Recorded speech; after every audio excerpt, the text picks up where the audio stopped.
ஃபிட்டான Botticelli இருந்தா கான்ஃபிடென்ட்டா என்ன வேணாலும் செய்யலாம். Botticelli, it's my confidence. Botticelli and Raphael, shirts and trousers.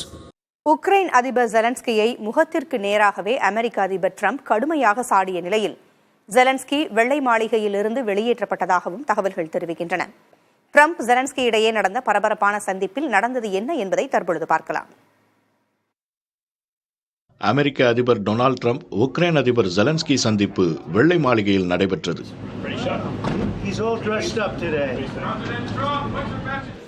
Ukraine Russia இடையேயான போர் நிறுத்தம் விவாதிக்கப்படும் என எதிர்பார்க்கப்பட்டதாலும் ட்ரம்ப் ஜெலன்ஸ்கியை சர்வாதிகாரி என சாடியிருந்த நிலையிலும் இந்த சந்திப்பு நடைபெற்றதால் இது மிகவும் எதிர்பார்க்கப்பட்ட சந்திப்பாக இருந்தது.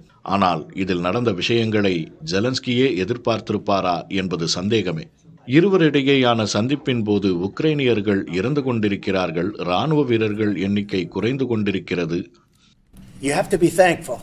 You don't have the cards. You're buried there. Your people are dying. You're running low on soldiers. Listen, you're running low on soldiers. It would be a damn good thing. And then you tell us, I don't want a ceasefire. I don't want a ceasefire. I want to go and I want this. இருவரிடையேயான சந்திப்பின் போது உக்ரைனியர்கள் இறந்து கொண்டிருக்கிறார்கள், ராணுவ வீரர்கள் எண்ணிக்கை குறைந்து கொண்டிருக்கிறது என கூறிய ட்ரம்ப், அமெரிக்கா உக்ரைனுக்கு உதவியதற்காக நீங்கள் நன்றியுள்ளவராக இருக்க வேண்டும் எனவும், ஆனால் நீங்கள் போர் நிறுத்தத்திற்கு ஒப்புக்கொள்ள மறுக்கிறீர்கள் எனவும் ஜெலன்ஸ்கியை கடுமையாக சாடினார்.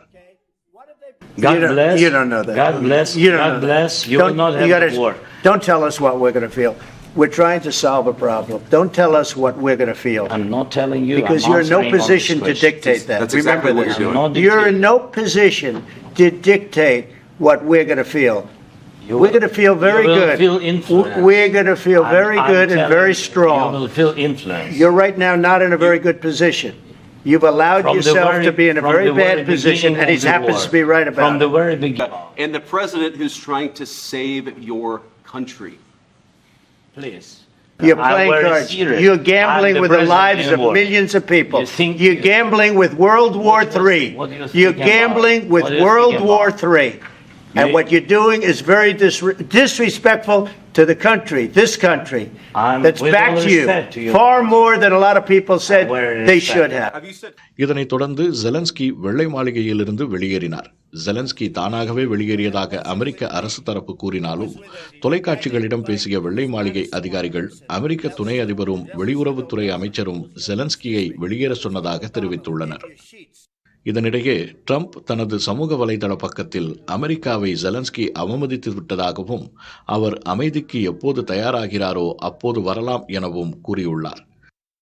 இந்த சம்பவத்திற்கு எதிர்வினையாற்றியுள்ள ரஷ்ய வெளியுறவுத்துறை அமைச்சகத்தின் செய்தி தொடர்பாளர் மரியா ஜக்கரோவா, ஜெலன்ஸ்கியை ட்ரம்பும் ஜேடி வான்ஸும் தாக்காமல் விட்டது அதிசயம் என தெரிவித்துள்ளார். இதனிடையே எக்ஸ் பக்கத்தில் ட்ரம்பிற்கும் அமெரிக்காவிற்கும் நன்றி தெரிவித்துள்ள ஜெலன்ஸ்கி, உக்ரைனுக்கு நீடித்த அமைதியே தேவை என தெரிவித்துள்ளார். இந்த சம்பவத்தால் உக்ரைனுக்கு அமெரிக்கா தொடர்ந்து உதவுமா, இல்லை முழுமையாக கை கழுவி விடுமா என்ற சந்தேகம் எழுந்துள்ளது.